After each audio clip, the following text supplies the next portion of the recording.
I'd like to take a moment and thank our sponsor. If you have a laser device for training and you want to take it to the next level, or if you're looking to get into using a laser device for training, check out the products at laserapp.com, LASRAPP.com. You can use code CSP2021 for 15% off the items you've selected. And thanks for checking them out. Welcome to this week's edition of the Casual Shooters Podcast, your premier podcast for the casual shooter. This week you have me, you have Leo. Hello. And you have Huggy. What's up? As usual, we have a guest. This week's guest is from Area 5, but it's the part of Area 5 that needs to be annexed by Area 8. I think we're going to do a hostile takeover. He's also a candidate for USPSA president, but we'll get into more of that next week. Welcome, everybody.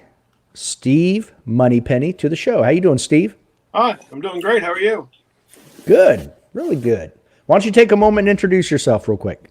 Well, my name is Steve Moneypenny. I've been shooting now for about 20 years. Last few years, I've been kind of discontent with the way things are going, so I decided to throw my name in the hat for USPSA president, and then a whole bunch of other things. I've been match director for about 5 years in my local club. We've done 3-gun, USPSA, and Steel Challenge. I was 18 years old when I started shooting USPSA, so it's been a lifelong love of mine, and it's been something that I can watch people come out and do from the time that they're 6 or 7 years old, and we have some 80 and 90-year-old shooters. So it's just something I love, and I want to share with the world. Okay, awesome.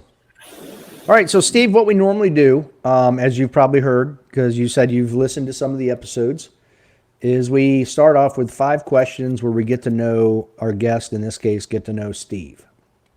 Okay? Sounds good. Take it away, Leo. So you got really lucky. I get to ask the first question, and I have been, this is going to sound terrible, but your name has inspired me, and I have been waiting since I found out you were going to be on to ask this question. It's a 2-parter for you, which doesn't often happen. Are you ready? Shoot. Okay. Favorite movie overall? And Mr. Moneypenny, favorite Bond movie? My favorite movie overall is kind of a tie between Ghostbusters and Batman. That will definitely date me. Okay, hold on. I have a follow-up. Okay. Original Ghostbusters. Yes, and Michael Keaton as Batman. Okay, we're still good. Yes. Okay, we can still be friends. I can say Afterlife was pretty awesome, though. Okay. Favorite Bond movie? Oh, anything with Sean Connery in it. The man just got something about calm and cool and suave. Okay, because if you had said Roger Moore, I might have pretended my phone broke again and just been like, we're done. Okay, we're good. All right, what do you got, Huggy? Okay, so my question to you is, what is your favorite book? You see, I don't read a whole lot.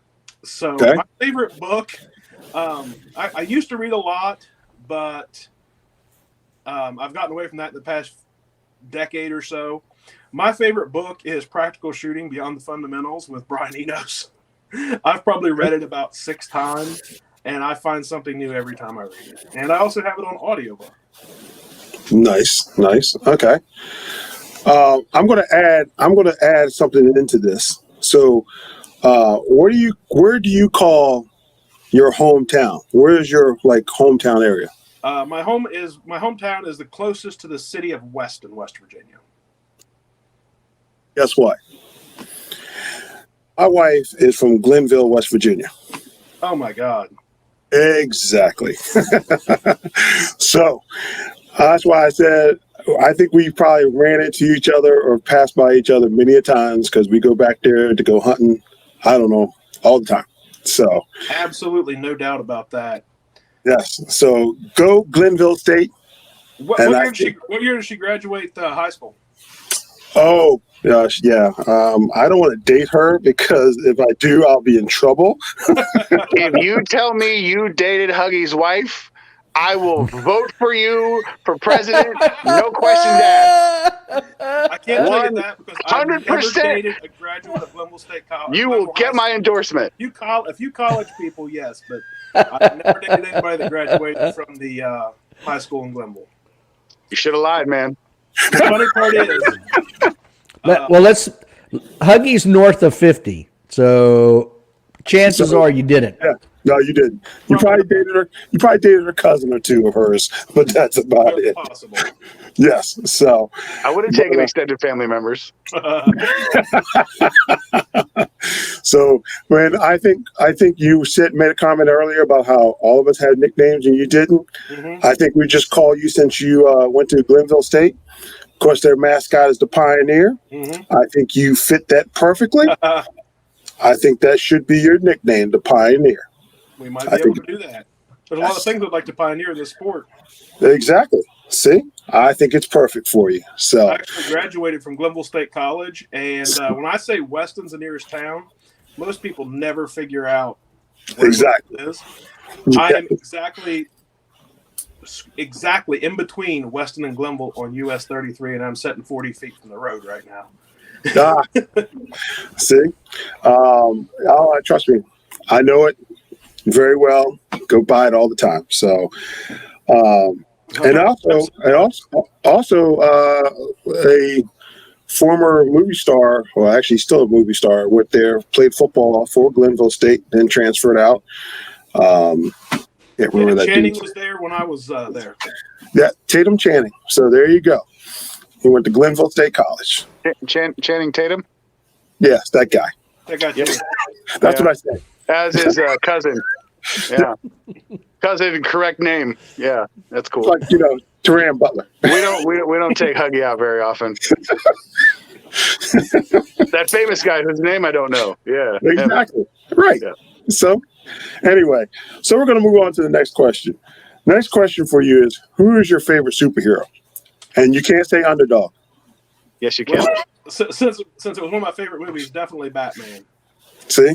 Because there was nothing super about the guy. He didn't have any special abilities. He had a lot of travesty, and he overcome all of it to do good things. So I think that is more about being a superhero than it is just having some cool powers. I mean, he did have a super budget. That's true. I've always wanted to be rich. I never will be. But Like, if I was going to flaunt my money, that would be like a bat belt and a dope car. Definitely. Yeah. He always had cool toys, too. Yep. Yes, he did. That's right. It's almost like being back there, being like, was it I.L. Morse? I think I just got more money than Batman. Exactly. I think he might be Batman at one point in time. So, all right, go ahead. Well, I got the next question, and it is another two-parter. You're welcome.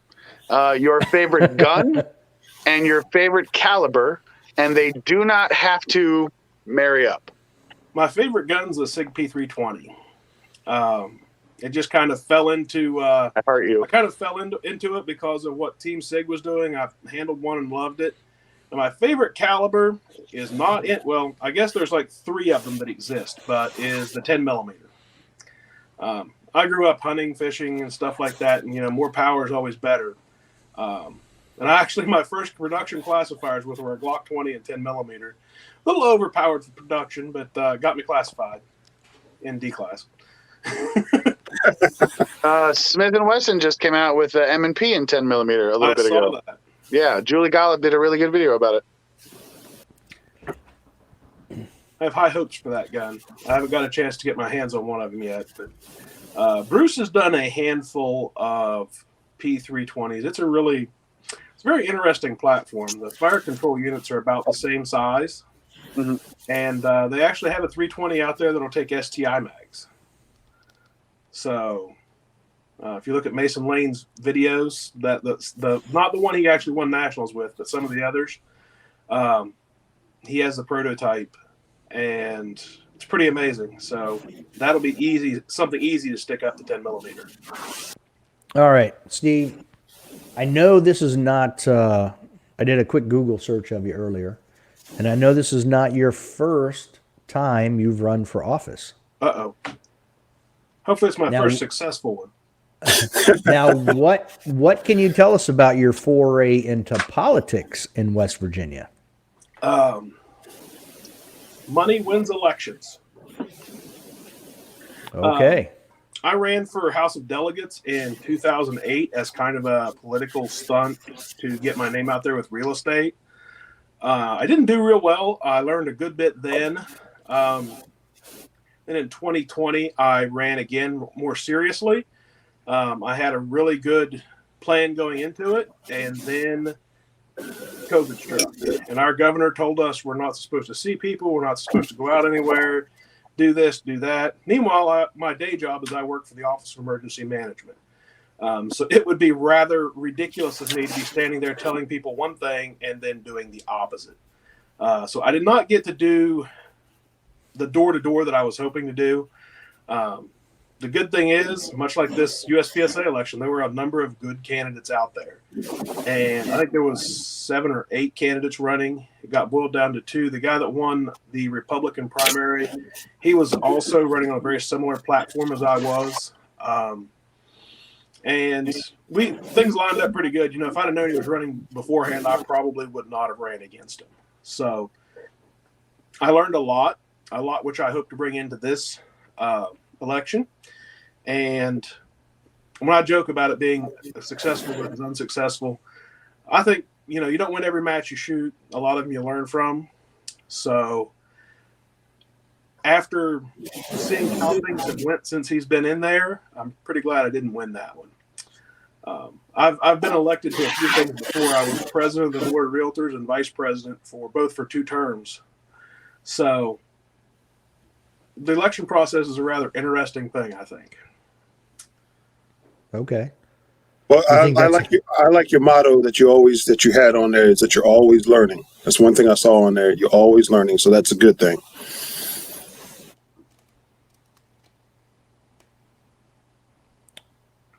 So my next question before we got into the shooting stuff was going to be asking what you do for your full-time occupation. And you say you work for Office of Emergency Management?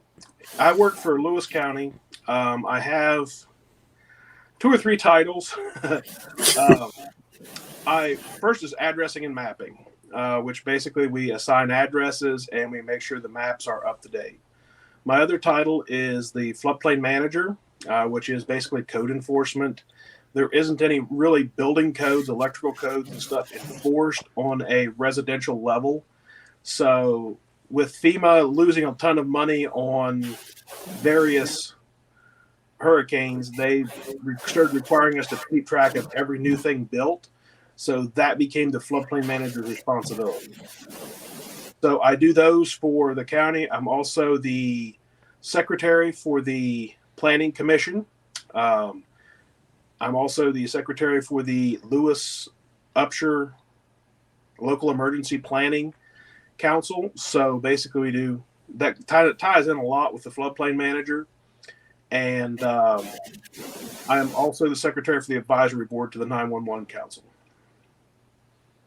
Wow. Okay. So that's my day job. And at night, I do some part-time work for an HVAC friend of mine. And I'm my fiance's slave labor. And I run a gun shop. While being a match director once a month-ish. Okay. You say you run a gun shop? Yes. Okay. I do custom gun work on pretty much anything modern. AR-15s, AK-47s, any basic battle rifles and stuff like that. I'm a Gray Gun certified armor. I'm a Glock armor. So Glock SIGs, Berettas, HKs, that type of stuff. People want sights on them, trigger jobs, anything that's wrong with them, broken. My joke is you can buy a gun anywhere, but I can make it run. So is that right. located in Weston also? I'm actually on the Lewis-Gilmer line with that. Oh, okay. It's halfway between Weston and Glenville's where that is. Yep. Okay. And I'm also on range, so I get all kinds of cool range demos and stuff like that. So that's why I was joking about when I saw the silencers up there on the wall. I'm like, yeah, all you got to do is click, and they'll send you one to try out and play with. And the next thing you know, you got to pay for it. And Yeah. So I guess that that's the hard and painful part. yes, Paying for it. So next time when I'm actually in town, I'll have to slide by the shop there. most definitely. I mean, maybe don't make it sound so weird when you say it, though.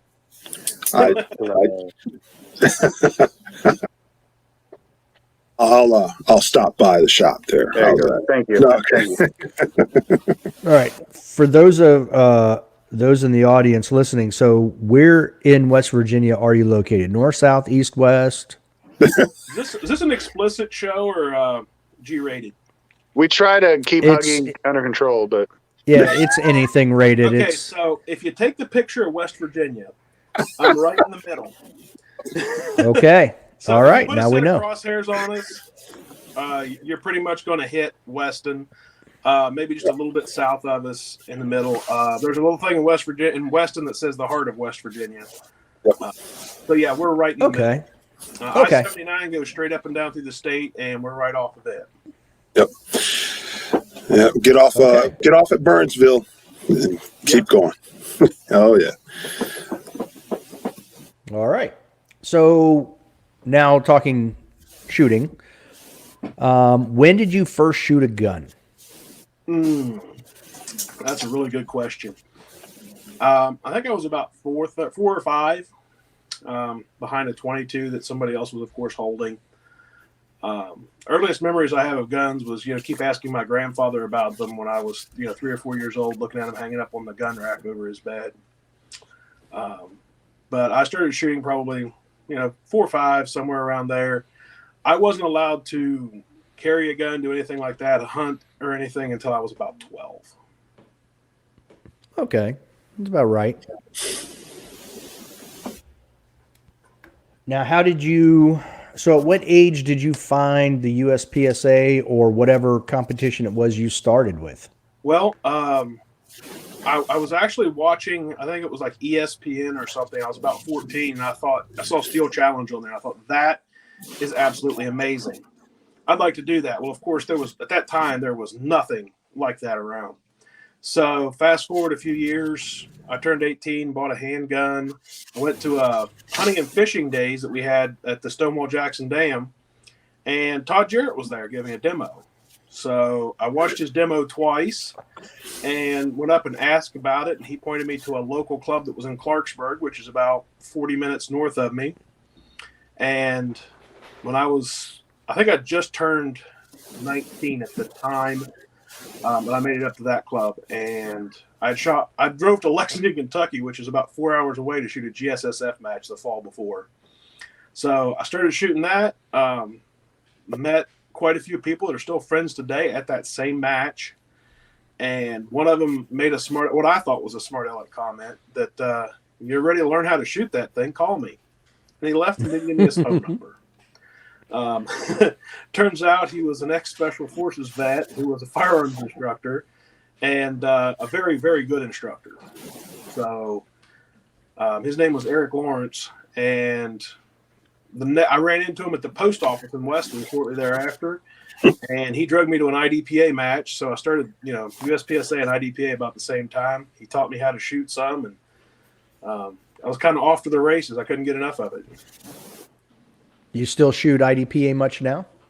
I do if there's a good match I can go to. A lot of people want to paint a sport into a box, and I don't think that's possible because, especially with IDPA, everybody has their own ideas.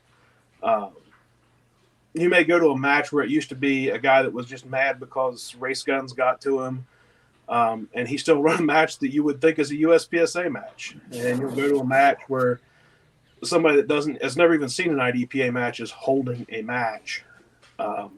So it's really club dependent. We have a good club in Morgantown. If I can get free on the first Saturdays, I go up and shoot it at Mason-Dixon. I'm not very far from Fort Harmer, which used to be Ken Hackathorn's home club. They have really good matches. Sadly, they had it on a day of the same day as a USPSA match. So I haven't been able to shoot that one as much in the last few years. But yes, I'll definitely shoot anything that goes bang. Yeah, I don't know why. I think IDPA gets a bad rap. It's a fun match to shoot. So they definitely can be. And that's something else that's part of my my program for USPSA president is making things fun. You know, we can all be grouchy, grumpy people if we want to be, but if we have a good attitude and good customer service, it makes what might be a less exciting event much nicer. So what division in USPSA do you shoot? I'm currently shooting carry optics and anything else I can get a gun for. So a SIG 320 with what on top of it? It's a P320 RX with the Romeo one that came on it. I've probably got about 50,000 rounds to it. I've got a spare one sitting there. I've got the RX because it gives me a set of backup night sights. I really like that for a number of reasons. There's a lot of guys that say they don't need sights, but I've watched some really good shooters lose that dot going around hard leans and just awkward positions. So sometimes having that dot having the sights to bring that dot back to me has been a really big help. Well, and I mean, we've had people on who have talked about, you know, and you've seen the posts on Instagram where they're in the middle of a stage and the dot turns off for one reason or another. Yeah, my first carry optics match was USPSA Nationals, the first carry optics USPSA Nationals. Nice. And I shot that with a 320 RX that was borrowed from one of the other Gray Guns shooting team members. We actually switched guns between shooters. Okay, you're done with this stage. I'll take my gun back. So I come home. I found my own. I went to a match with it. I'd practiced for a month and a half or so, and I thought I was going to be awesome. I went up to the first stage, just like 10 poppers, you know, make ready. You know, there was 3 guns. So they load and make ready. I pull the gun out. I try to turn the dot on. The dot won't turn on. And I'm like, crap. Well, I guess I got irons. So I double check my irons and put my gun in the holster. And a buddy of mine says, "How you like that dot?" And I'm like, "Don't know. Battery's dead." Wow. Put a new battery in it, and no problem since. But I tend to change it out before a major match now. Yeah, I don't blame you. Leo, you're on mute. Yeah, I wasn't I didn't want to interrupt his train of thought, but I brought it up because I changed the optic. It's a Grace optic, but this is the RX. And I just wanted to be able to show it's unloaded and everything. You can co-witness because of the height of the sights. Go the other way. There you go. There you go. Okay. Interesting optic. Huh? Very interesting optic. Yeah, so it doesn't have a roof up top. It was on fire, so he let it burn. Yeah. So it's nice though, because when you actually line it up, you're not worried about cutting anything off, but you can still center, and it's painted on top so that there's no additional blur or anything like that, or washout or bloom or whatever. So that's Grace. Grace optic. Right there. Now turn it the other way again so we can see it from the rear. There you go. Tilt it a little bit, hair more. Now Up turn right there. Perfect. Yeah. There you go. Pretty cool. Yeah, that's a nice optic. it is. Don't act like it's the one you get that I bought from you. I had 4 before I bought the one you had. Just saying the fact it wouldn't. I'm just saying it wouldn't fit my gun. That's it. That's all. So poor man that blames his tools. So what class are you, Steve? Okay, so back when I was shooting a lot, I made Grandmaster. Okay. I don't In which shoot division? sports anymore so much, but the least I can be as a master. I have no clue what my classification is right now. I mean, it's M. I'm classified in all the divisions as an M. Right. That's one of the things that I would like to make some changes to. Like, for instance, I might be able, production and carry optics, there's not a big difference there, but I shoot a rifle on the level of a B class shooter. And I think I shoot revolver about C class. So there's a couple of things there where I don't think it's fair that you can only do one class below. And we do have a process to lower classification. But I don't think I'll ever do that. But I think for a lot of folks that are older, that, I have one friend that runs a club in the southern part of the state, and he shot a ton one year. He made master. He was a legit master. And now it's been 2 years and he's a legit B class shooter. And he doesn't foresee with his job and stuff ever being able to get back to shooting that level. So he has expressed an interest, and I outlined the process for him. You can petition the board and they can drop you a classification. But I think it would be nice if that was easier to do, that you didn't have to actually write a letter. You could just, click a couple places on the website and a couple guys take a look at it, and boom, there you are. Okay, so that brings up an interesting question. What are your thoughts on your classification changing up and down based on your scores? I like it. IPSC does that. I actually like it too. I don't know why. I've only been in this game now. August will be 4 years, okay? But I've shot other stuff in the past. It was competition, and I don't know when the USPSA went to this type of a system, and I don't know. Since I started shooting in 98, 99. So okay, you can never go down. Okay, so it's been around for quite a bit. You can go down, but you have to petition the board and ask for them to drop it. And that's one of the things that, in my campaign, I want to, be a hard line on the whole cheating aspect, where people just stand there and just burn down classifiers and stuff like that. And especially the guys that change things. If you can do it, yeah, you can do it. And it may not be ethical or stuff, but, not necessarily making that so terrible. But if you want to keep a GM classification or an M classification, I think it should be something that you should at least have to shoot, a percentage of those classifiers there to keep that, or welcome back to either master or A class. Because there's a lot of folks out there that just want to get that GM card and that's it. And I hate to take things away from those guys, but when you look in the classification system and you see how many people are GMs and how many people are shooting on a GM level, it's not really. It's like we have 35,000 members and about 12, 13,000 of them participating. I thank everybody else for their membership, but keeping a classification up there, and there's a lot of people. I've been doing this for 20 years. The average turnover in this sport is around 4.5 years. For people that they get in, they run up as good as they can get, and they drop off. So to a lot of these guys, it's not really fair that we force them to stay there at GM level.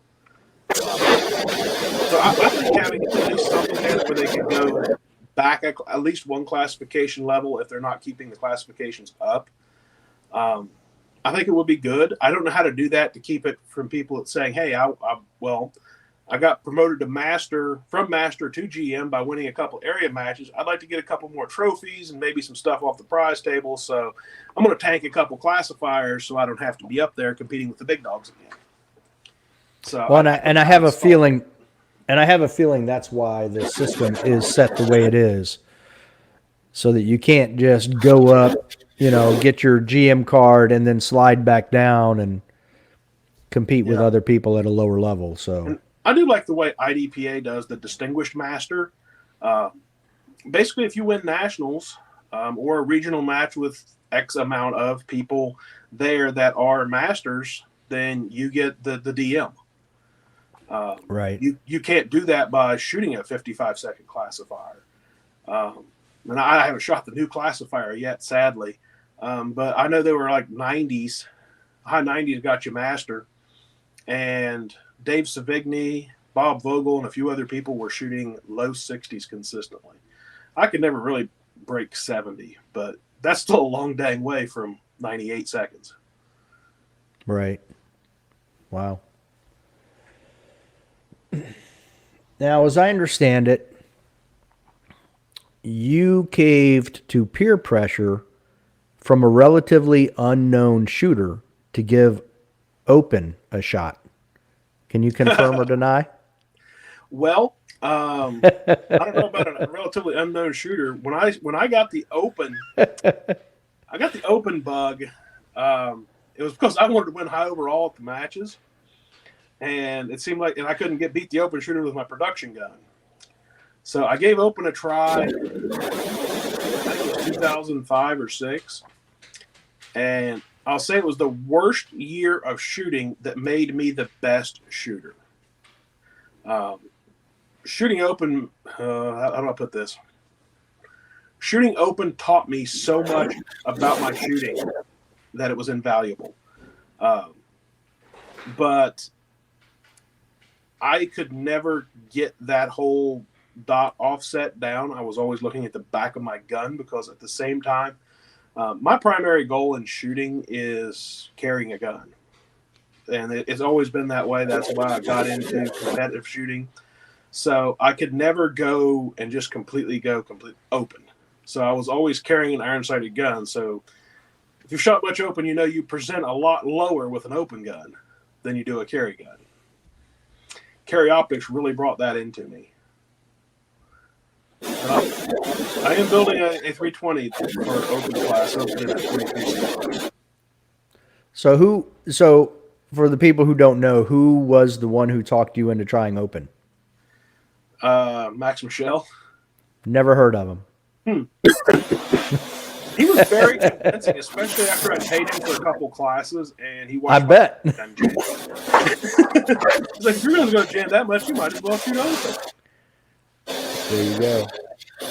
I touched his hand once. Hands are kind of rough. Well, we fist bumped, so. Oh, that's good.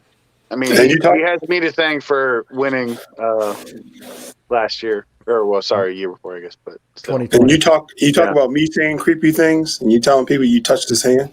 It's all about the delivery. Nobody here was bothered by that. Yeah, okay. Yeah, it's fine. Steve said his hands were rough. I'm okay with it. Yeah. In the highly likely event that Mr. Michelle is listening to this, you're welcome. I'd say he's probably dry firing. Yeah. He was very unhappy about last year. Yeah. Yes, But he's probably doing it, listening to this, obviously for motivation. He's like Leo didn't touch my hand. Agree to disagree. You briefly touched on it earlier, but we'll go ahead and ask this question. What exactly is making you want to be the USPSA president? Well, I think the biggest thing that I want to see is a focus on fairness. The last few years, we've had a lot of controversy. We've switched completely how we ran the organization, and now we've switched it, or we've threatened to and expectantly are switching it back.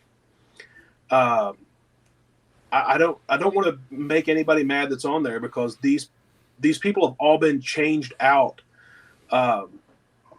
over the past 4 or 5 years. I mean, some of the guys are just a year on, maybe 2 years on. So they're doing things that haven't been done before, that haven't been done right. I know Leighton's pretty new. Ted's pretty new. There's a lot of these guys that are catching a lot of heat, and people say I'm part of the old establishment because I have 3 pretty close friends that have been board members, or area directors, I guess you would call them. And 2 of the 3 of them have told me, don't do it. It will ruin your opinion of shooting and the organization. But I'm like, I feel that I have the leadership ability to make a difference. I have a vision to pioneer a few things out there. One of them is that since we bought Steel Challenge, they put in a classification system and it has exploded. This is also part of the fact that, rimfire was the only thing that a lot of people could shoot, that our participation in Steel Challenge has went through the roof. The Steel Challenge part of it, I see no reason why it cannot be an Olympic sport. If they would ever add a shooting sport, I think it would be Steel Challenge. It was made for TV. It just did not get the success that it needed throughout the late 90s, early 2000s. I'm also a multi-gun shooter. When I got back into shooting about 2014, 2015, multi-gun was all the rage. If you wanted to win a little bit of money, if you wanted to be cool, you had to shoot multi-gun. Luckily for me, I had a shotgun, and I had trained with that shotgun, and I was pretty decent with it because we used to do a bunch of side matches and a few other 3-gun matches. I think in 05 or 06, I shot my first 3-gun match, and I was second in it. Probably 10 years between the time I shot the others. As I was opening a club, my plan was not to really open a club. My plan was to drive around and shoot where other people had worked, help them out a little bit, and do that. But I had a guy that I met and became a pretty good friend with. He said, "I'll help you run a 3-gun match." I said, "Well, I have a lot more experience running USPSA matches." And he's like, "Well, I'll help you run a 3-gun match. I'll shoot a USPS." I'm like, "Oh, help versus no help. I'll take the help. We'll do a 3-gun match." So I jumped into that. We became 3-gun nation certified. 2 years later, I took 6 people to nationals. I managed 5th or 6th place in PCC at the time, and most of those guys still shoot some, but with 3-gun nation shutting down, it's really hurt that. So I want to see multi-gun be what it once was. And I think the only way to do that is with a national level classification system. I think that's what the sport's lacking. A few people have tried. I love UML. Pete makes a heck of a match. He's a great guy. But their system for their system for classification is more for a local club. So you get your club classifications. It doesn't compare you to other people at nationals. So I think that's going to be the big thing that we can help and offer on a national level for multi-gun people to get their clubs coming to USPSA. I think that's going to add us some members, and it's going to add some activity fees and some really awesome sponsors. I like the way a lot of things are done in IPSC. I'm not talking about the matches, but the fact that they have a rifle competition and they have a shotgun competition available. We could have those here in the U.S. There's been a few very successful shotgun matches, and like the number one selling platform out there is the AR-15. Let's give people places to play with their AR-15, and what that will do for us on a political aspect is it will make the AR-15 sporting rifle part a lot more sporting. If people see space guns and start, well, that's an AR-15. It's going to look way different than that, like 1975 A2 or the 1985 M16A4s that are out there. So that gives it a very legitimate sporting purpose in places where they're trying to get rid of anything that's not a sporting gun. Sorry to kind of jump on a tirade there. That's okay. I do have some questions you mentioned. Mm-hmm. I don't know. I'll ask you in the order that I wrote them. Okay. You said one of those guys advised you not to run for president because it'll ruin your view of shooting. What did he mean by that? Oh, 2 of them did. I'm sorry. The politics involved in it and the pressure. When they were members of the board, there was a lot of pressure on them to do things that they weren't comfortable with. They met a lot of pushback, and none of those people are members currently of the board, but they just didn't like what they were seeing from the other people that were members at the time. And, okay, so they were getting pushback from the membership. Not the membership, the other board members. Okay. Yes. And of course, this also was a lot around the time that Dave had passed away. There was a lot of difference in the membership. We got a couple of executive directors in there that should never have been. I loved Kim. She did an awesome job, but she was not executive director material.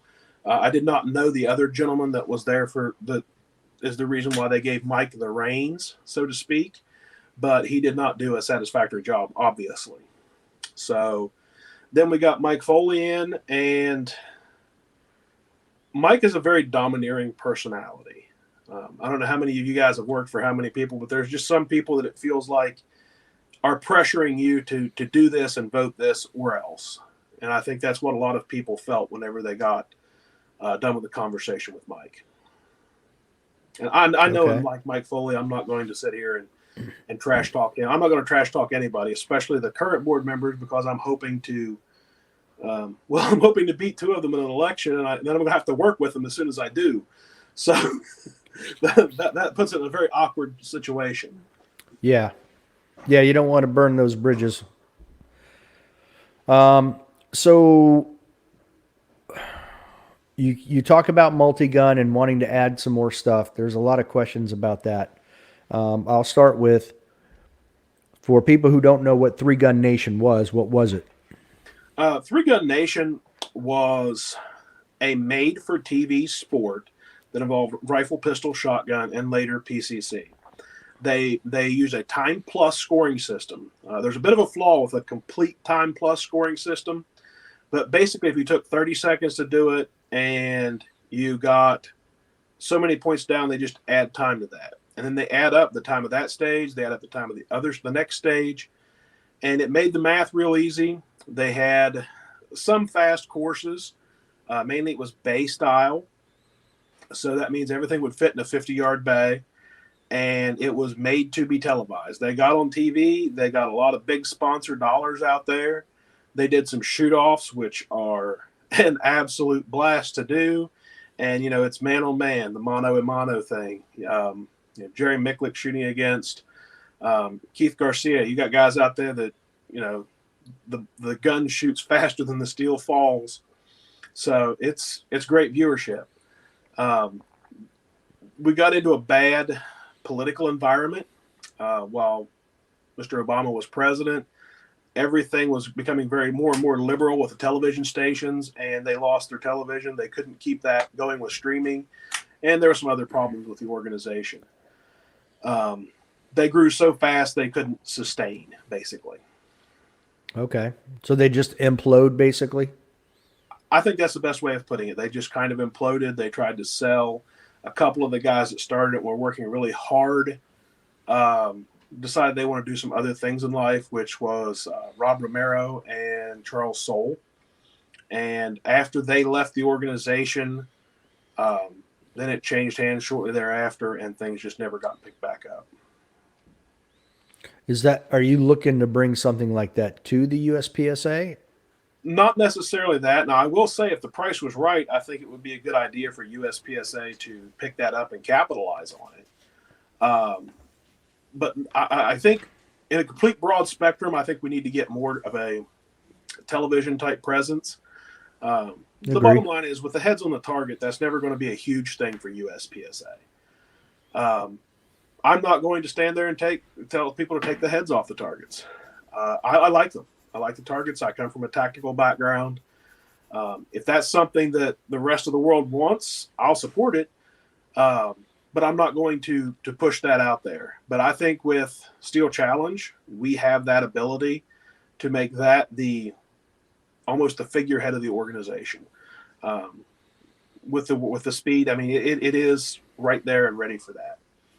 The main things that I want to do with multi-gun are, I'd like to add a modified division so that we can let the carry optics is our biggest division. 2 guns are going to be coming out with that too. It has gained a lot more popularity than the 3 gun itself, just because of the shotgun. I don't know why people shy away from the shotgun. Maybe it's because it doesn't hold much ammo. As soon as you start having fun, it runs out of ammo, or it's finicky with big boxes. But to get back on track, I want to give the multi-gun there's folks out there that are already shooting multi-gun. I want to give them a reason to be USPSA members and the clubs. We have a club near Charleston. There's 2 clubs near Charleston, so I'm not going to point out which one it is, but they do multi-gun and they run an outlaw match. I've spoken to them about making it a USPSA multi-gun match, and they're like, well, what benefit would that give us? And I stood there and stared at them. I'm like, it'd be cool. And, that was kind of the end of my conversation there. That's where I started thinking, I'm like, you know, what do we have? What do we have to offer for activity fees? Because if you have a USPSA match, you have to pay activity fees. And we have not been giving them anything to really offer. We don't even have a classification system for those guys. The rule sets, they just got opened up some to help us out a lot. And when people see you running around with shotguns and rifles, they get a lot more squeamish than they do pistols because they've gotten used to seeing the pistols. So I don't really want to try to make multi-gun bigger than USPSA. I just want to make it a place where we can allow people to enjoy some other guns and allow some people that are participating in another sport that I feel needs a little bit better organization. And the size that USPSA has the ability to do that without a tremendous amount of work.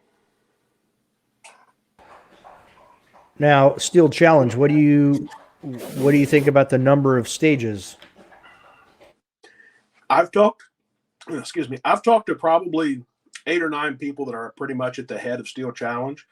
Steel Challenge shooters seem to like it. You would think those who are at the top and the pinnacle of either making gear or shooting, they don't mind there being 8 stages. Now, there are actually more than 8 stages.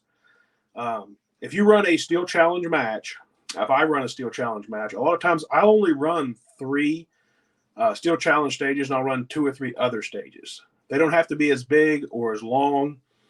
For instance, a lot of times I'll run a plate rack with 5 plates on it. That's pretty simple. They do fall down for center fire. All you have to do is hit them with a 22, and that's a stage. Just because there are only 8 classifier stages, so to speak, doesn't mean you can only run 8 stages. There's a stage called Double Trouble that can either be ran with a 18 by 24 or a 12-inch circle and a 10-inch circle. It's like 2 to the body, 1 to the head, so it's bam. And when you do it from low ready, it's like a 1.5 or 1.6 second 3-shot stage. So there are a lot of fun stages that are in there. I haven't heard anybody say they want new stages. So I think you shouldn't mess with things that are working. Okay. Now, that's one of the other things that I want to bring a lot of transparency to the board and to the sport. Being the fact that I do have a lot of experience working with boards, all of our boards, including the USPSA Board of Directors, are governed by Robert's Rules of Order. And they're not being used, I don't think, in the right way, just by looking at the minutes and how the minutes should be compared to that document. So I think we could make the sport a lot more transparent that way. And right now we have a lot of guys, our 8 board members. So we have 8 of those guys, and 2 of them are saying that they've heard one.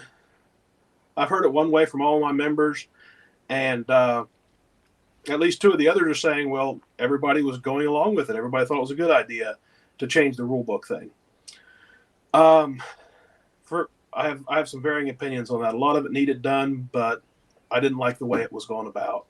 I wasn't vocal about it because, well, I didn't even feel that my opinion was going to matter that much to getting them to do, any of the board members to do it. They'd worked hard towards something. But now we've got one guy saying everybody wanted this, and another guy saying everybody wanted this. Well, being in IT, I know that it's pretty simple to put together a survey system. So whether we use our own system or we just have a Google account where we can put out a survey. And we could have data to back up those decisions. USPSA is not above anything else. When I was in real estate, every decision we made as part of the multiple listing service, which covers half the state and was a multi-million-dollar organization, was expected to get sued at some point.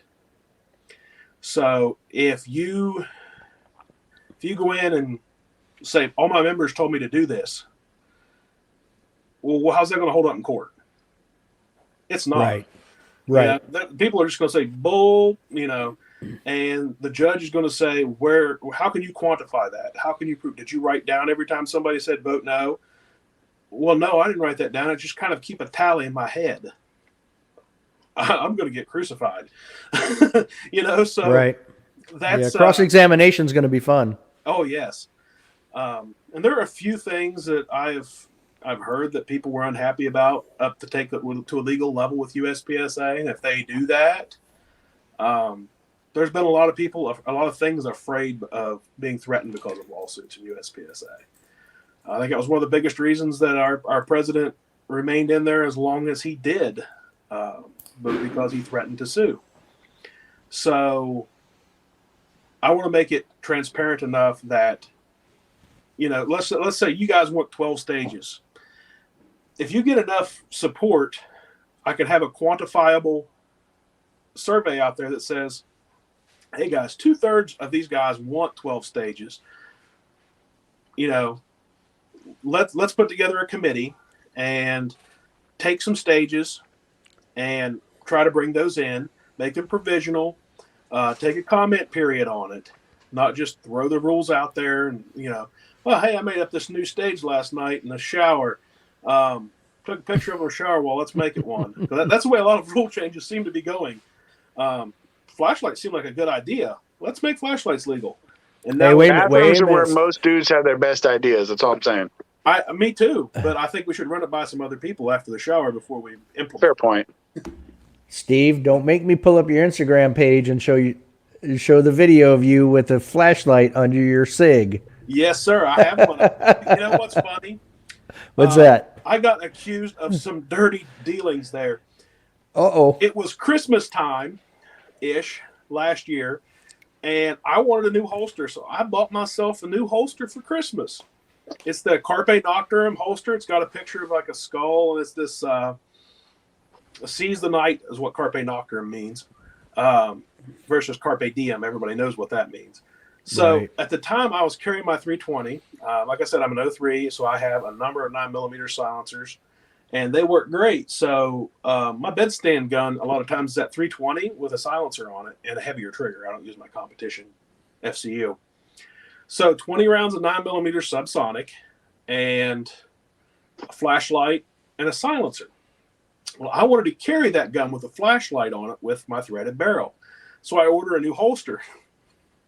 And they made these rule changes. And no crap, like days after this rule change, my holster shows up. No, I waited like 35 days for this holster. But as soon as I post a picture of it, everybody's like, oh, he's a sponsored shooter. He pulled favors. He got his holster faster than all of us. And we got to shoot nationals in a couple months and we don't have a holster. I offered any of our team guys shooting a 320 to ship them the holster until after nationals. But so I had the cool guy holster right before it became cool. And of course, all of our holsters can be ordered with the Blade Tech little triangle thing with the 3 holes. So I quickly took the paddle off of it and screwed it onto my competition drop rig. So haven't really got to carry much with that, but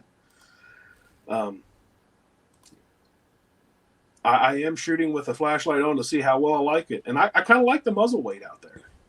I've always had like the tungsten guide rod in that gun.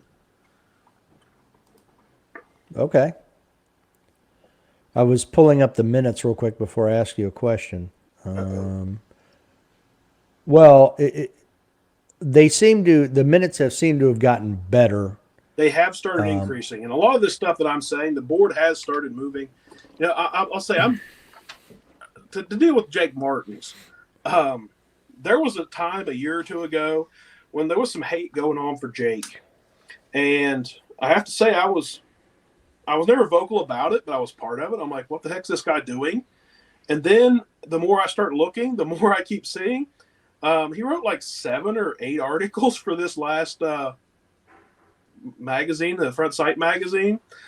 He's doing most of the Instagram posts. He was running national. I don't know how we're supposed to have one man and an assistant or two doing all the stuff that Jake's doing. But I think that USPSA has been doing a lot of stuff, and I know that Jake has worked to get these multi-gun rules pushed out, and I really thank him for that. Oh, yeah, he's got 2 podcasts to work on now. So I think the man is way overtasked. I don't know exactly what he's paid, but I don't think it's enough at this point.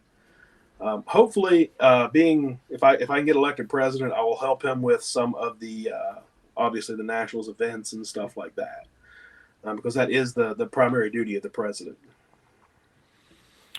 So, would you? So I did look over the bylaw changes earlier today because I hadn't had a chance to look at them, and I just kind of skimmed over them real quick. So it says you're either the match director or basically you farm it out to somebody. So are you going to be farming it out to somebody and assisting them, or how do you plan on running nationals? So I've always had of course, I talk about myself a lot here, but I had a friend of mine say that I don't brag enough. I've always believed in don't tell me what you're going to do, show me what you're doing. I volunteered for the USPSA Multi-Gun Nationals. I did that specifically because a gentleman that I know named Shannon Smith, I think you guys might have had him on. If not, he's a really cool guy. Possible. He's one hell of a match director, including a world-class shooter. So I want to learn as much as I can from him. It's going to be one of those things where I'm going to look at it honestly and say, can Steve Moneypenny make a better match than the people that we have to be match director? If the answer is yes, I'm the match director and I'll be getting people to assist me. If the answer is no, I'll be farming that out to a match director and I will be assisting them. Shannon is put on some amazing matches out there. I do know one of Shannon's weaknesses is communication. Shannon's a man of few words. If he says something, he means it, and that's exactly what it is. If he says something, there's a reason for him to say it. I think somebody to do a lot of the.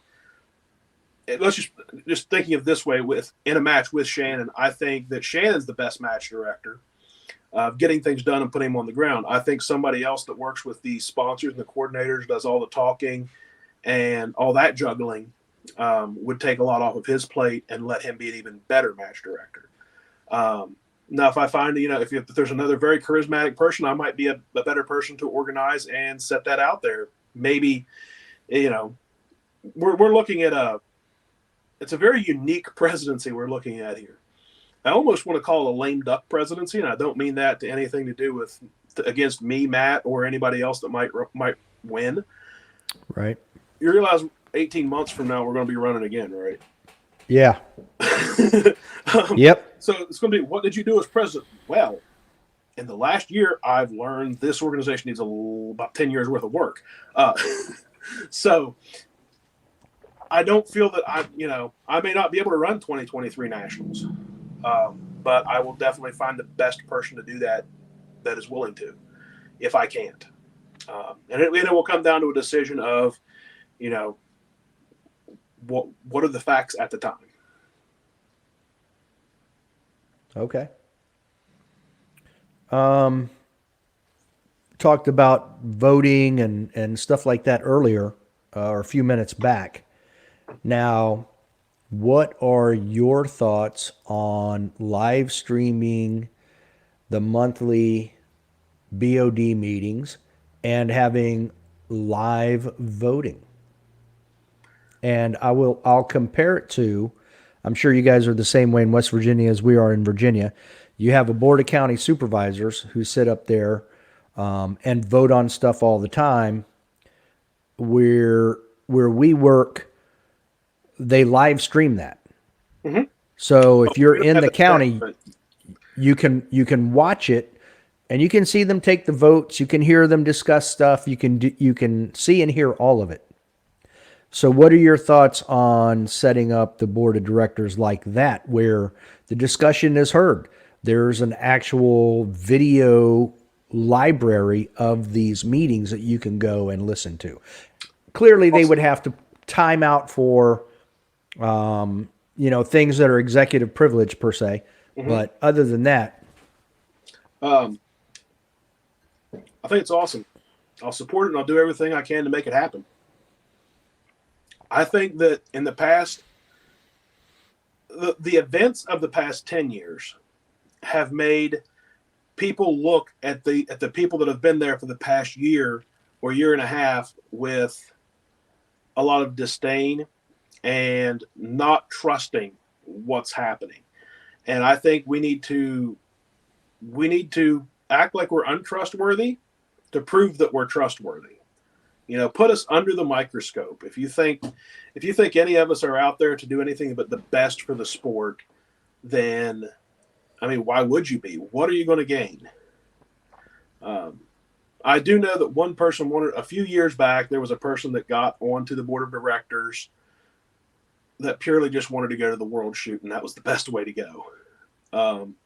And after the World Shoot, they didn't run to get back on there.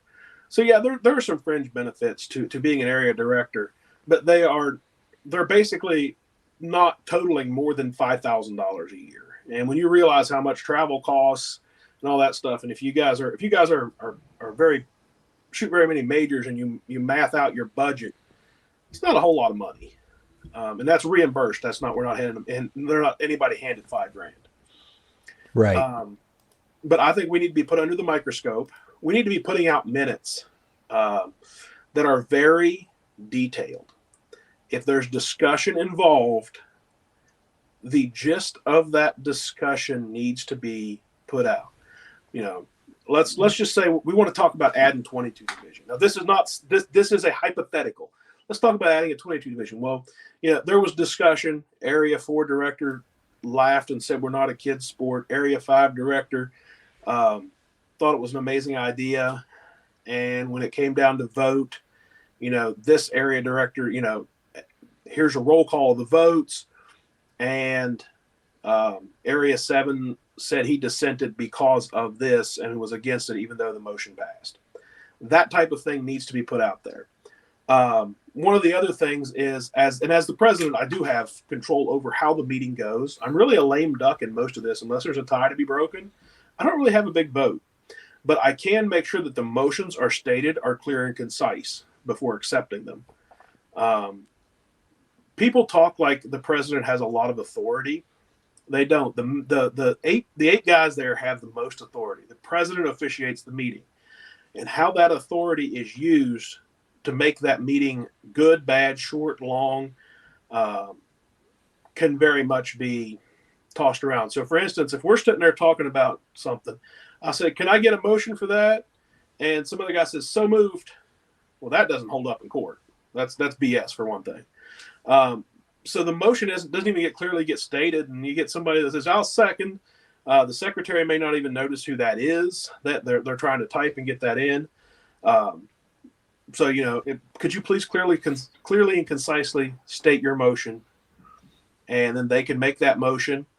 After that, the discussion happens, and it needs to be noted. Then at the end of that, there's a vote, and there should also be kind of a rebuttal of that vote for anybody that really disagrees with it. And I think there should be a moratorium on how fast and how often we can change equipment rules. And that's something that can be set right there. You can either say this will take effect January 1st of 2023. This will take effect immediately. The flashlight thing, they should have waited a year before that was a nationals thing, because you had people that already had their gear for that year, that were already practicing and getting ready. So they felt the need and were compelled to go buy other holsters, flashlights, make something out of brass that had a light that come out the end of it. Yes, that's Phil. I love Phil Strader. It was only like 2 days before he was like sending that out to a few of us that got it. But had there been a comment period, that could have been completely removed. any of those crazy little issues, the brass, the tungsten, all that stuff. So I think that answers all of it. How I think things should be ran, the transparency of it. And if we're going to do something like it, I've been working on some 3-gun stuff. And I make this jokingly a lot. I don't really drink that much, but some of your best ideas, like you said, happen. It's water. Mine's water. Oh, I guess I need to step my game up. But some of your best ideas, not water, when you're sitting around drinking with your buddies. So January the 1st, I had a match, and I had a couple of my friends over that were fairly accomplished shooters and been around. So I'm like, if you guys were going to make a sport, hypothetically, what would you do? So it ended up with me taking notes for 2 hours on what we really boiled down to being a modified division, following a lot of the IPSC rules. And there's kind of a movement right now with a few of the really big 3-gun matches to bring in a modified division where you can throw a dot on any gun, all the guns. You can have ported choke tubes and stuff like that, or ported barrel in your shotgun, and not be thrown completely to open class where you're competing against box-fed guns. So I think having a little bit of a moratorium on, I'm not going to say no rule changes, because there are some rules that just pop up that have to be changed. These bylaws they've been updated a lot. People act like they hadn't been, but they hadn't been correctly updated for quite some time. One of the things that was just truly disheartening and disappointing to me, during any meeting, any of the area directors could have looked up and said, I'd like to make a motion that we set the time and dates for the presidential special election. Some other guy could have said, I second it. And if it was me in that meeting, I would have done that in every meeting. I'd have worn that guy's hand out writing that till somebody at least agreed to set the dates. There's no reason that we had to wait this long to know when the dates were going to be, or to have the special election. The things that needed to be changed could have been quickly changed. For instance, not being able to run if you'd been expelled. And then the other stuff that were just basically bylaws updates that were because of changes in legal structure in the state of Washington and in the state of Delaware. They could have been done later on. They didn't have to be done before the presidency. But I think being completely transparent about what we're doing, what we're thinking about, and all of that is paramount at this point. As for the executive sessions, the reason you go into that executive session, it can be told. I can say we're going into executive session to discuss employee issues. I can say that we're going into executive session to discuss the Nationals budget and offers of other and offers of ranges. Those are reasons why you would take executive session. Those can be pushed off to the end of the meeting. They can be pushed off or placed up front so that we don't have people sitting there staring at blank monitors, and things like that. But why those executive sessions happen, they need to be there. And as a leader of that meeting, we need to make sure that the discussion is only of that topic. West Virginia, and I know Virginia has some laws. They call them. There's two laws that come to mind. They're nicknamed. One of them is the Sunshine Act, and the other is Open Government and Procedures Act.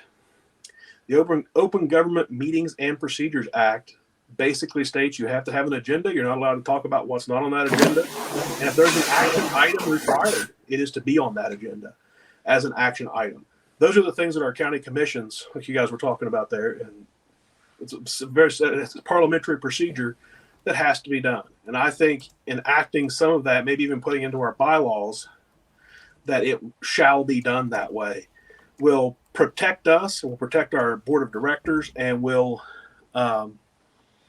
make us more transparent for the future. I don't want to come in here and have a flashbang, have a few great nationals, everybody talk what a great president Steve Moneypenny was, and be gone.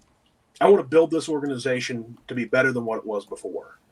And I know some of the guys that actually created some of this. I've had dinner with Bill Wilson.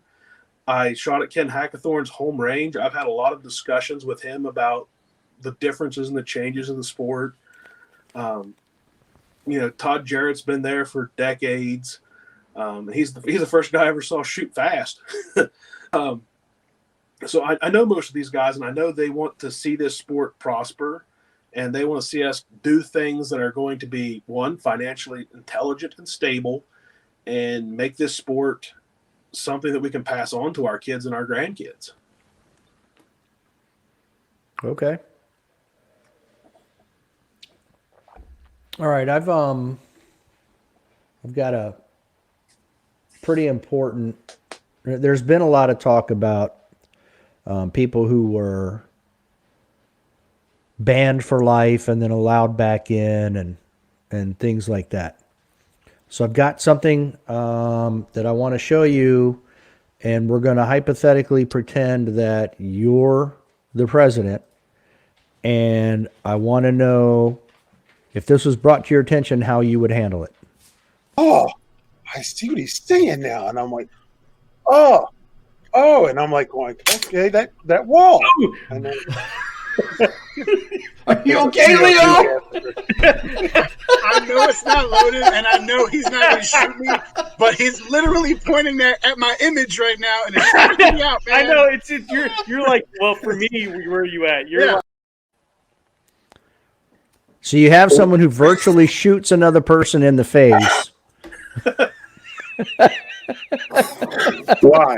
There are not a lot of good things about my body. One of them is my face. That looks The like a others pretty are my unsafe friend. calves, but my face, man.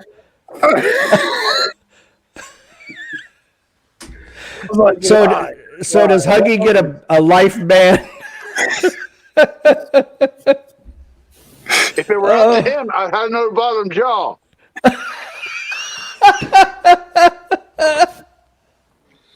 Oh, goodness.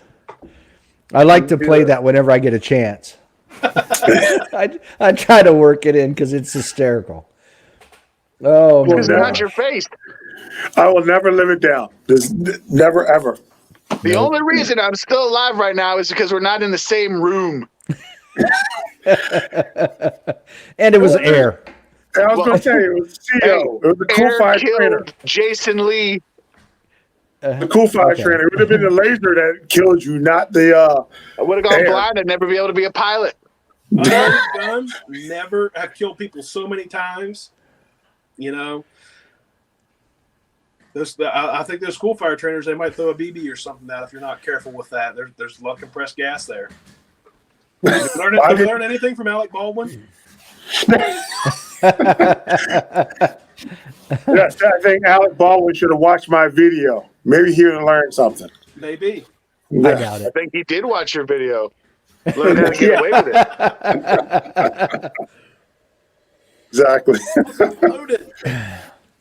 Well, those are the questions I had prepared, guys. Do you have any follow-ups? Mine isn't it's sort of a question. So it's a comment, and I would like your opinion on, because you talked about multi-gun and 3-gun and kind of why you don't know why, like you gave a couple of your reasons why you think more people don't participate in 3-gun. As somebody who's interested in it, I think being on the range and talking to people that are either interested in it or myself being interested, I think the biggest limiting, in my opinion, factor isn't necessarily that people are nervous about the shotgun or whatever. I think it's you're already at a expense limit for some people with either your pistol and your PCC or your pistol and your rifle if you're doing 2-gun. And now it's like, hey, I want to be competitive, so I need a good shotgun. And that shotgun comes with, I need the rig so I can get my quad loads and all that jazz that people see John Wick doing, whatever. And now it's like, I got to get all that stuff to wherever I'm going so I can be next Keanu. And then it's like, I got to get a cart that looks like I'm pushing a baby. And people are like, why is there a gun in your cart instead of a human? So I think, in my opinion, from what I have been able to glean and just talking to people on the range, a lot of it is expense. So do you think that A, that's valid, and B, even if it is or isn't, is there something that overarching USPSA could do to adjust that expense, I guess? Well, first of all, if you want to talk about expensive, I want you to Google PRS rigs. No, I'm good. Okay, because I see you got some rifles back there. Yeah, no, I'm good. I'm not Yeah. talking. I think you're right. Yeah. A lot of people think, look at it and say, I'm never going to use that shotgun for anything. Why do I need to spend $3,000? Right. The rest of us look out there and go, $3,000 for a shotgun. Okay, yes. What can I cut out of my budget so I can afford that shotgun? So I'll tell you, I've ate a lot of ramen noodles. I've ate a lot of peanut butter and jelly sandwiches. I bought a Corvette by eating peanut butter and jelly sandwiches and not eating out for 3 years. Dedication. So, it's choices, but right. I think the shotgun part is something that, for a lot of people, there is a disconnect. First things first, our cops do have shotguns. They don't use them very much. The military has shotguns. They use them very, very little. So I think the 2-gun would allow a lot more veterans that have that experience with the AR platform just to walk in and do that. I don't like to get too much into the tactical aspect, but the bottom line is these are all war sports. Your pistol is a defensive thing. You use your handgun to fight your way to your rifle. And if you don't have a rifle, you are devastatingly undergunned in a combat situation. Now, these aren't things that most people think of for home defense, but, it's not just us home defense people that are out there. There's a lot of military, there's a lot of law enforcement out there. There's a lot of jokes out there about police officers and their marksmanship. The reason there's a lot of jokes out there is there's a lot of issues with police officers and their marksmanship. In our area, we're a rural area, Huggy knows. The discharge of firearms, there are more deer shot than there are usually rounds used for target practice because they got hit by a car. I had a friend of mine who became a police chief for a small department. I was in Parsons, and he's like, "What would you do if you were police chief?" I'm like, "I put rifles in all my cruisers with silencers on them." And he's like, "What?" And I'm like, "Well, first things first. You know anybody out there that's got a handgun that driving around during deer season? No. Everybody's got rifles. So if you have a problem with somebody, you got a problem with a guy with a rifle that your body armor doesn't work against. And second of all, where do you discharge your firearms at the most? Well, shooting deer. And how well does your handgun do at that? And how many shots is your average?" He looked at me for a second. I'm like, "So instead of disturbing the neighborhood, one pop and the problem is solved. They didn't have a round that went somewhere else, and you're done." And he's like, "Oh, that's a really good idea." I'm like, not to mention the fact any monkey can shoot a rifle within 30 yards and not accidentally shoot something they shouldn't. So it's a lot of safety stuff. So I think people learning to use carbines is a very good thing. We have a lot of people out there that already are. I know my local sheriff's department has about 2/3 of the cars that have a SIG M400 in them. So raising that level of proficiency with a rifle, I think, would be awesome for everybody. And competition does that. It raises everybody's level of proficiency. And again, most people, there's only a handful of people that are actually going to use a shotgun like we have.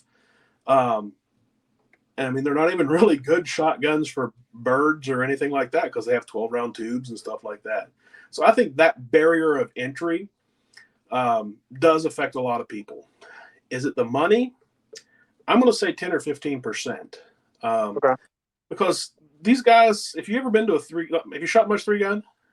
I've shot one match. Okay. So when you look at average income of people, when I was a USPSA shooter, there was myself, and I don't know if you guys have ever heard of Jake DeVita. He was a GM from Michigan. We all came up about the same time Steve Anderson did. Jake and I were unemployed, so we put 0 on the survey of how much money does a USPSA shooter make. So with our 2 zeros in there, everybody still made an average of $75,000 a year in 2006. So you're not talking about really poor people there. I'm going to say with 3-gun, you're talking about an average of people that make $80,000 to $90,000 a year minimum. So they have enough expendable income that's not going to hurt. If you notice, 3-gun matches cost a lot more to get into than USPSA matches. Yeah. And speaking as a person that I don't like to brag that I'm a sponsored shooter. Do you know what sponsored shooter means? It's kind of like I will work for food. Once you've been in this sport for a few years, you realize that I'm sponsored does not mean you're good. It means you can sell gear. You're willing to do things other people aren't, and you build relationships. So I've known Bob with Red Hill Tactical for over 15 years, and I've known the Blue Bullets guys for a lot of years. So I work very closely with them in helping out some of their sponsored shooters and stuff. I'm one of the captains of the Red Hill Tactical shooting team. And one of my duties is 3-gun match sponsorship. I don't do a lot because where $250 to $500 will get you a good sponsor slot in a USPSA match or an IDPA match, they start at $2,500 in a lot of 3-gun matches. There's a lot. I don't want to say, I'm not saying there's a lot of money to be made there, USPSA. I'm saying that there's a lot of money that changes hands. That said, they have to have more props, targets that'll take rifle steel. There's reasons they're more expensive. Mm-hmm. But I don't think the people that are going to shoot multi-gun are really going to pay attention to a $3,000 shotgun or the ammo to feed it, which is cheaper than a rifle, but equally expensive to a pistol. Right. But I do feel that there are a lot of people that would shoot 2-gun that don't shoot 3-gun because of that shotgun. Yeah. I would absolutely agree with that. Yeah. All right, cool. Well, thank you for that. That's all I had.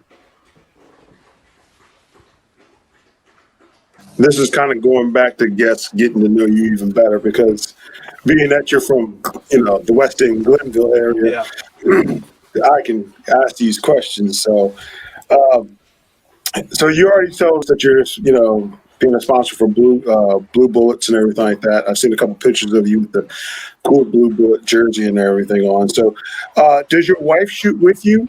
Does she compete with you? We've been engaged for a long time. I have drug her into one steel challenge match. She shot a friend's 1022, which I've now built a 1022 for her. It's kind of funny because I teach concealed carry weapons classes, and I also do road rallies and car cruises and stuff like that. So I met her on a car cruise, and then I started talking to her about, she's like, what do you do? Well, I don't throw my first job out there mainly because what do I do is more like what am I passionate about. And that's, I'm a firearms instructor. I do this and that. And she said, well, really? Well, and her dad wanted a concealed carry class. So they set up a concealed carry class. So our second date was me teaching her entire family to shoot guns. I don't know if that's smart or not, but nobody has killed me yet. But she does shoot.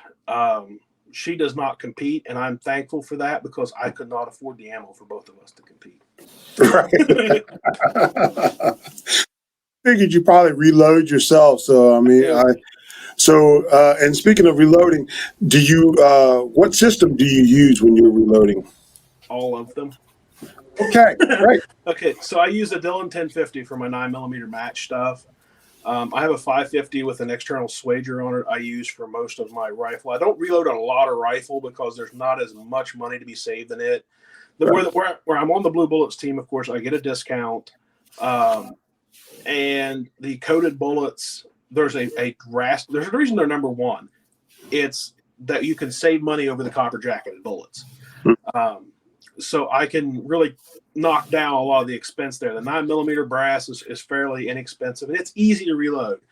Reloading a 223 is a pain in the butt. Getting everything in and out of the neck. I don't reload any shotgun. I have a square deal B that bought years ago, and I set up for my 45. I have a 550 that I load most of my 40 and 38 special and stuff like that on that don't require swaged primer pockets. And I have a single stage that I do what little bit of precision rifle and stuff that I do on that. So I'm also an 06 FFL, so I do some custom reloading for folks. I have a customer that bought a very nice 50 cal that he's wanting to shoot 1.5 miles with, so that requires some very intricate custom loading. Oh yeah.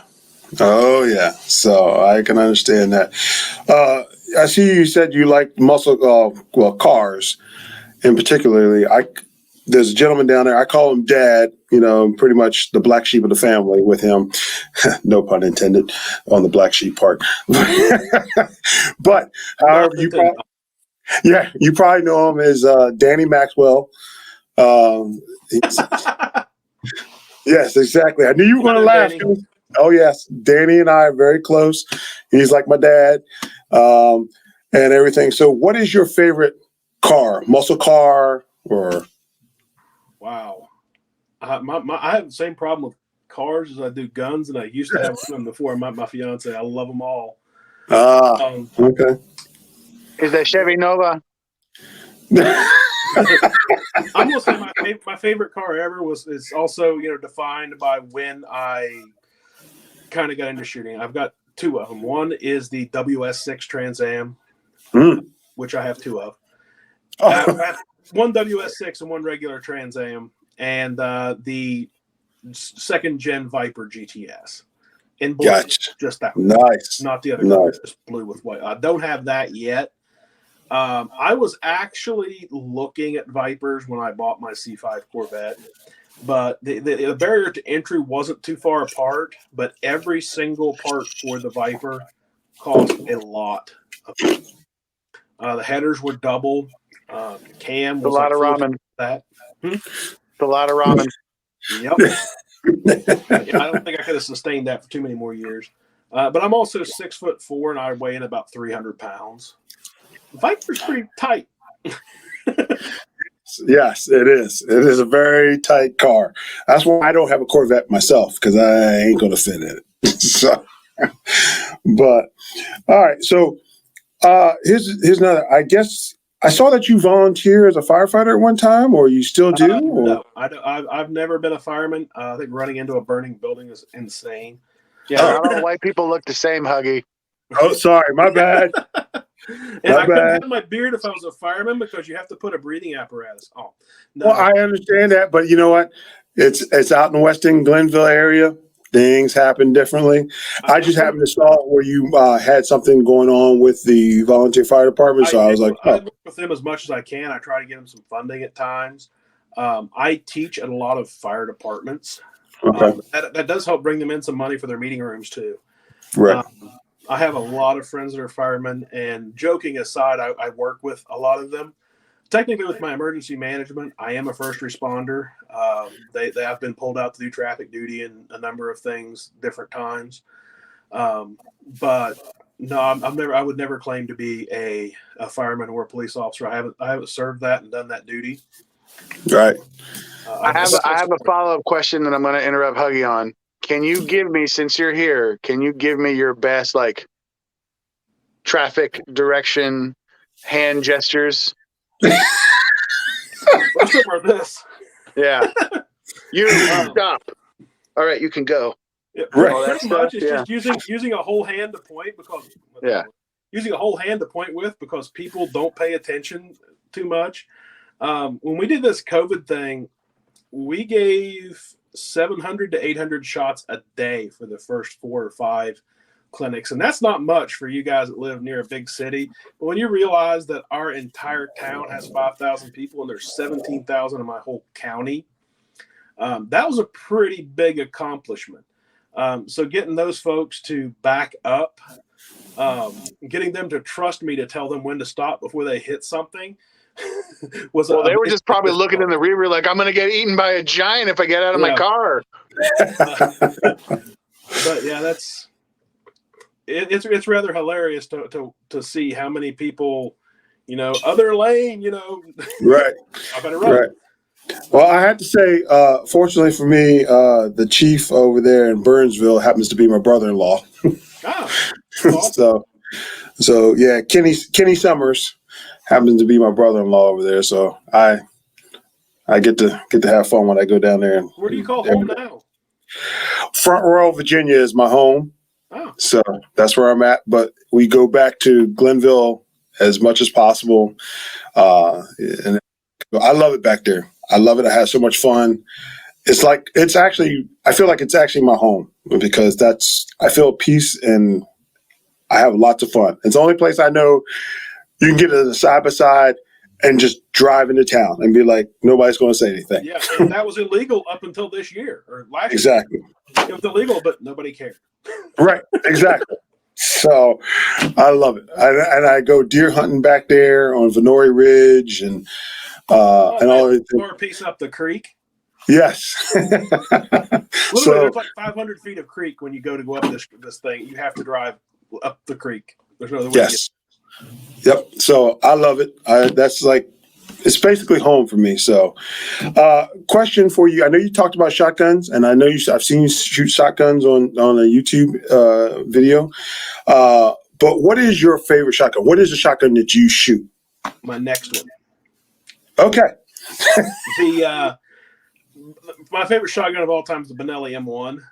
I stupidly traded mine off. I got on this whole Breda kick whenever they were coming in. Because I couldn't get some service for that M1 from Benelli at the time. Some things have changed, but not enough to make me get another one. The Breda, the last 30 shotguns they sent in, 3 of them worked. So the guy that was importing them said, look, guys, I can't handle this. I can't do this. So Bredas are no longer being imported by the same importer. I fixed a few of them for my customers. I mean, they're really, they work like a Benelli M2. They're a copy of the Benelli M2. The reason in Europe, if you make a patent, if Huggy patents his blue shirt there, it doesn't stay with the company that paid him while he was making that patent. He can go work for somebody else and make that exact same thing. The patent goes with the inventor. So basically, the guy that was the inventor of the Benelli recoil shotgun system, the inertia system, went to Breda, and that's how that got. And he also designed some newer stuff while he was there too. But the Italians just seemed like they wanted to sell more guns in Europe than they did the U.S. They sent them the best, the cream of the crop. Mm-hmm. They're great guns. Until they started having little small part quality issues. And anybody that's got a Breda that doesn't work, pick up a couple Benelli parts for it. You can order them from Midwest Gunworks, I think it is. If you need somebody to install them, give me a shout, or any other. I think Hayes Custom Guns does a ton of shotgun work. Lan and Mike Whitesides do with the Dissident Arms. There's a lot of parts. We can still make them run. Don't ditch your shotgun. I still run mine, so I run the Breda B12i. At the time, there was only a handful of them in the U.S., and Jeff told me, he said, well, I can get you one, but if I get you one, it's going to have to be a camo gun. I'm like, okay. He's like, what color do you want? I'm like, the one that shoots. So you should be shooting a camo shotgun. It doesn't matter to me what it looks like. I'm going to throw it in the barrel and we'll beat it up. That's what it's for. It's a tool. So it's a tool. It's probably what I'll be shooting at 3-gun or multi-gun nationals. Yeah, that's what they're called, multi-gun. I think there's a division that allows 308 rifle and 40 Smith & Wesson pistol. So I'll be shooting that. I got 320 set up in 40 for limited, and I happen to have a stash of 308 ammo. And a couple of years ago, I kind of wanted to go heavy, so I built an identical rifle to my 3-gun rifle is built on a 2A upper and lower, and I bought a 2A upper and lower for 308, and they're bigger. They're Xanthos, and I've kind of had that as a tactical gun since then. But it's getting a comp and a little bit of trigger work, and it's going to be used at 3-gun nation or 3-gun multi-gun nationals. Nice. I know you made Leo happy, especially with the 40 caliber, because he loves. They make fun of me. It's hurtful. They forget I have feelings. You can make poppers fall down. What can they do? Funny story. I really can't because I can't hit steel. Well, maybe you'll scare one over. You could give me a hand grenade, and I'd probably still not knock that thing over. Steel doesn't like me. No. I mean, if I hit it, it'll fall, but it's going to take a minute, so it's fine. I will have to say, Steve, that was probably the reason why year before last, when we went to nationals and shot, and Leo and I had a bet going on who would win that day's overall event. To be very clear, who would win us one-on-one, not obviously against other competitors. Yeah, not against other competitors. It was just him and I. And the loser would buy appetizers for dinner that night. Nice. And I would tell you, didn't win. It's not said loser. We have, again, feelings. My bad. I'm sorry. The loser and buy appetizers. And I will have to honestly say, if it hadn't been for that steel, I would have lost. But steel was my friend, and I was like, a lot of money that week. It's a long week. Yes. So, did you go to nationals this last year? No, I didn't. Okay. We were also hiding from COVID. He's 6 foot a million. We would have seen him. I was just checking. He's the height of most national champions. So right. So we would have noticed. Yeah, you're right. Okay. One other question I had for you was what is the best restaurant in Weston? I can't answer that. Well, actually, I can right now. Well, I think there's about a 3-way tie going on. There's a restaurant named Buns that just came in. It's ran by John Nash. Buns is really good. It's got great burgers, great pizza. If you want something that's not a hamburger, a pizza, or some wings, they got Giovanni's. Now, if you want to spend a lot of money and get some really nice food, the Time Bistro's in there. But the Hickory House has kind of raised its prices and shrunk its menu a lot. So I love John, but I don't throw it in the top anymore. Gotcha. Nice little restaurant in Jane Lou called the Lightburns. Mm-hmm. It has really great food. I've never gotten anything bad there. I eat out way too much. Well, when I come back into town, I definitely going to look you up and swing by, and maybe we'll have to go out to dinner at one of the restaurants there. I've got steel. I've got a range. We have matches. My range is actually on my family farm, so it was between me and my cousins. There's about 700 acres. Nice. So find out which one of those cousins dated his wife. I really want to know. One cousin's in Ohio, and the other one's up near the Romney, Hampshire County area, and he's older. So probably not none of them. Yeah, Romney is just right down the road from me, so that's not too far. So, but I actually go down to a lot of times when I build my own rifles and stuff like that. I built 308s, and I've taken them to the range over there behind on the other side there of the college. Mm-hmm. The site I'm in. That's usually where I take them. My wife's son still lives in Glenville there. His name is Brian Summers. So I don't think I know him. That's weird. Yeah, you probably do. And we used to go up there. Her brothers still live there, and also, so I'm for sure you probably know all of them because it's a small town. You know how it goes. Glenville's population is 600 when the college isn't in, and 1,200 when it is. Exactly. So, but yeah, like I said, when I get in town, I'm definitely gonna call you. Absolutely. Or swing by, and like I said, I definitely bring my guns so that we can get together. And then you also going to have to tell me when the local matches, because when I come in town, a lot of times I want to shoot, but I don't know what there is around. So I think this is awesome. So I thank you very much for coming on the show. I think this is awesome. So thanks for having us. It's crazy how small the shooting world really is. Yes.